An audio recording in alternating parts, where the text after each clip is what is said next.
Oi, meu nome é Renato Dutra Pereira Filho, sou professor da Universidade Federal do Rio Grande, na cidade do Rio Grande, no Rio Grande do Sul, e venho continuar com a nossa terceira aula sobre o uso do Scilab. Nesses primeiros vídeos, eu estou me dedicando a apresentar a fundamentação do uso do Scilab na linha de comando e os seus conceitos.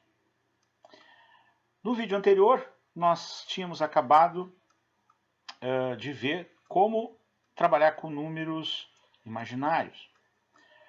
E o último exemplo tinha sido mais ou menos assim, vamos resgatar.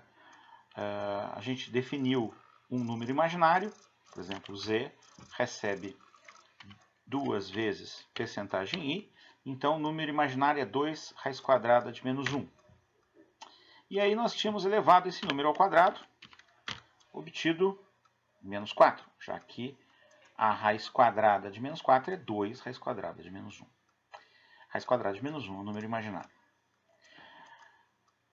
Uma outra forma de fazer isso seria mostrar, por exemplo, o intuito desse exemplo agora é mostrar que a gente pode extrair a raiz quadrada de duas formas, usando o operador de radiciação ou elevando na MEI. Como a ferramenta é um pacote de computação numérica, o resultado não necessariamente vai ser idêntico. Observe só. Se nós pegarmos e fizermos SQRT de menos 4, nós vamos obter 2i, como tínhamos obtido na operação inversa que fizemos antes. Agora, se nós fizermos menos 4 elevado a 0,5, o que vai acontecer? Nós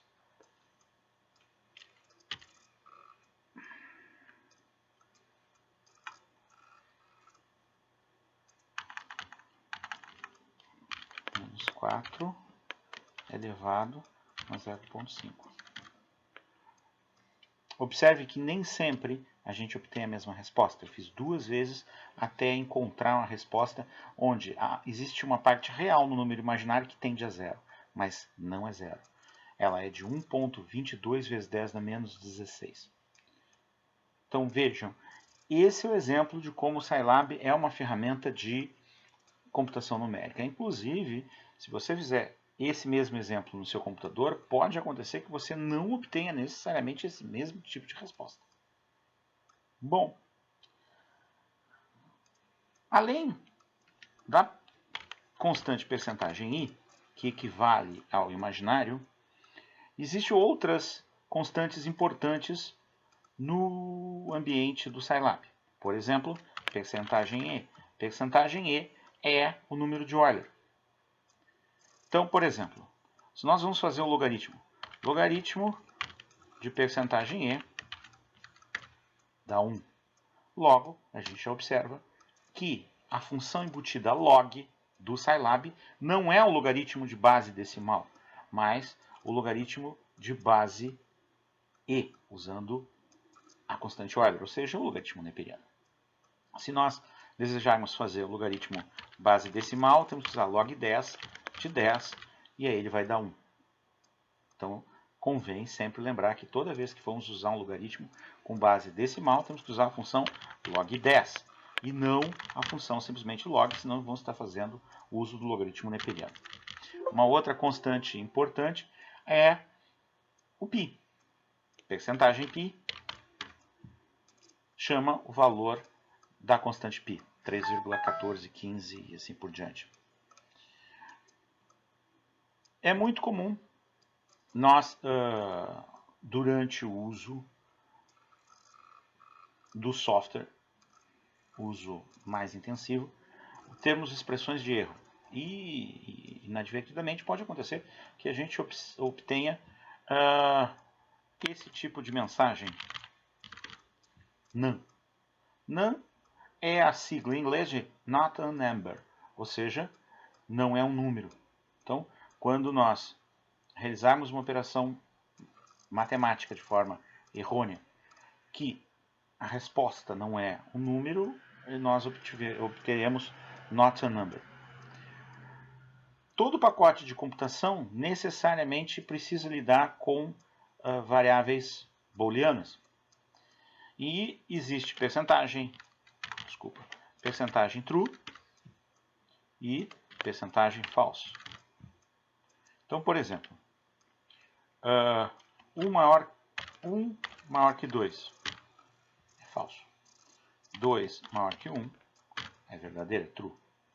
Então, nós podemos usar operações lógicas baseadas nos operadores de comparação, que seriam menor que, maior que, maior ou igual que, menor ou igual a que,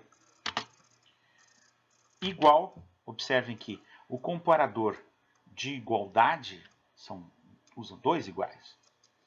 Igual no C, por exemplo.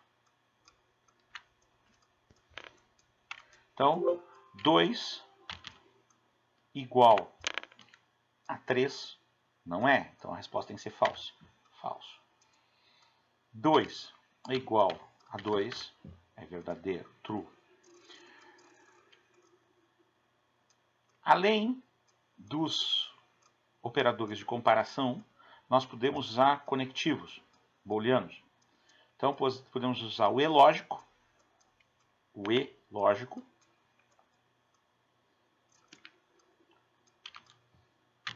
Então, por exemplo, 1 e 1 é true. 1 e 2 também é true. 2.1 e menos 1, true também, porque existem os dois valores. Agora, por exemplo, comparando duas situações, uma falsa e uma verdadeira. Percentagem falsa e comercial, percentagem true. Então, a resposta tem que ser falsa, porque as duas situações não são verdadeiras. A resposta do E, conectivo E, quando as duas são verdadeiras, dá verdadeiro. Quando uma é verdadeira e outra falsa, dá falsa. Quando as duas forem falsas, vai dar, se eu me lembro bem, verdadeiro. As duas falsas dá falso também, desculpem. Se as duas forem verdadeiras, dá verdadeiro. Isso. E se uma for falsa e a outra for verdadeira, dá falso. Então só vai ser verdadeiro no caso das duas serem verdadeiras. Bom, a gente pode usar também o OU, que usa o símbolo do separador lógico. Então vamos ver, por exemplo, percentagem F ou percentagem true. Tem que dar verdadeiro. Ah, acertei. Se eu usar percentagem true ou, que é a barra, percentagem true, tem que dar falso. Deu verdadeiro. Estou precisando rever essa parte da matéria. E se eu usar os dois falsos, vai dar falso. Nós também podemos usar o operador lógico não. Por exemplo, se nós definirmos uma variável A como sendo verdadeira, o não A seria falso. Então, B recebe não, que é o tio A. B passa a ser falso.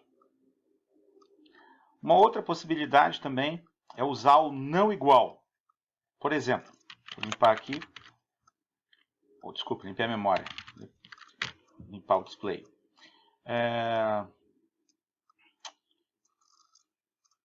Como é que ficaria o não igual? Por exemplo, 2 não igual a 3, ou 1 não igual a 3.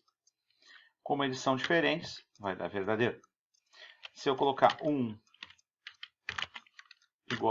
não igual a 1, é falso, porque eles são idênticos, 1 igual a 1.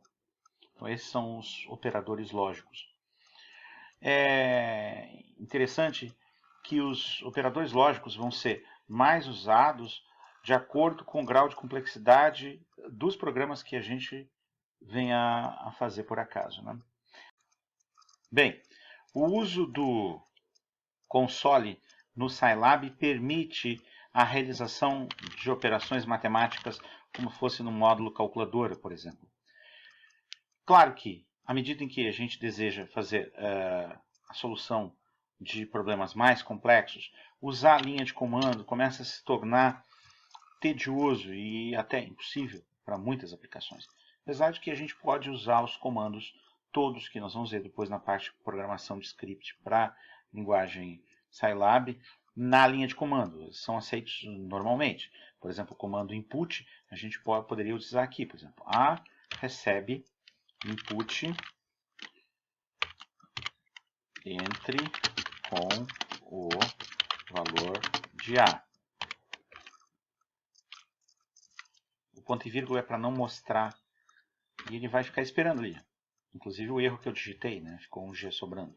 E aí eu vou entrar com o valor de 10.10, por exemplo, e o A vale 10.10, tá certo? Mas o intuito nosso é trabalhar o Scilab mais na parte de aplicação dos algoritmos lá dentro do SciNotes e a execução dos programas que a gente vier. Então, esses vídeos iniciais serviram para adaptar as pessoas ao uso do ambiente em geral e falar mais a respeito de como é. Muito obrigado.